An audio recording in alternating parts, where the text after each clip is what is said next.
Magandang araw sa inyong lahat mga kababayan. Saan ako man kayo ng Pilipinas naroroon, Luzon, Visayas at Mindanao. Sa ngayon nga, update naman tayo sa New Manila International Airport. So kagagaling lang natin sa Del Pilar Strait. Pagpasok nga natin dito sa kabaan itong Pangulo Road, ito na yung sumalubong sa atin, yung napakalalim na tubig sa kabaan itong Pangulo Road. So dito mga kababayan, halos wala tayo mga nasasalubong na mga sasakyan. At pangkaraniwang na lang na nakikita natin dito yung ginagamit nilang mga padyak. So yun yung mga ginagamit nila ngayon na mga transportasyon dito sa kahabaan nitong Pangulo Road. So yung baha dito mula sa pagpasok natin dito sa Pangulo Road hanggang doon sa harapan na nung simbahan naman ng Ubando, Bulacan. At paglampas naman ng simbahan ng Ubando, Bulacan ay baha na naman or malalim na naman yung tubig hanggang doon naman sa pulo.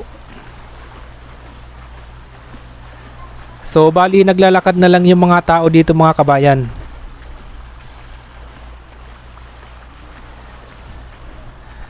At kung makikita nyo rin mga kababayan ay napakalabo nung tubig dito sa kalsada.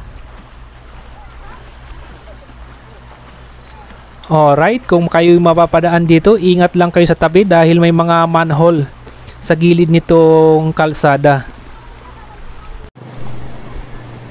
Dito naman makakakita naman tayo ng mga bangka.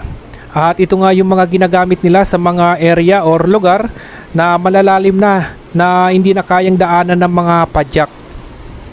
So gumagamit na sila ngayon ng mga bangka. So dyan sa dulo na yan, medyo malalim na talaga yung tubig.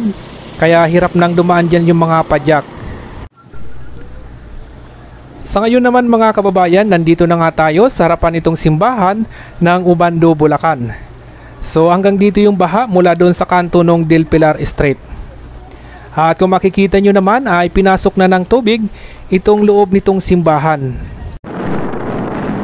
At sa ngayon naman mga kababayan, nandito na nga tayo sa Tawiran Bridge. Dito nga ay makikita naman natin na napakalalim pa rin ng tubig or napakalakas pa rin ng agos ng tubig nitong may Kawayan River. So itong tulay naman mga kababayan ay kasalukuyan pa rin na kanilang kinokompone.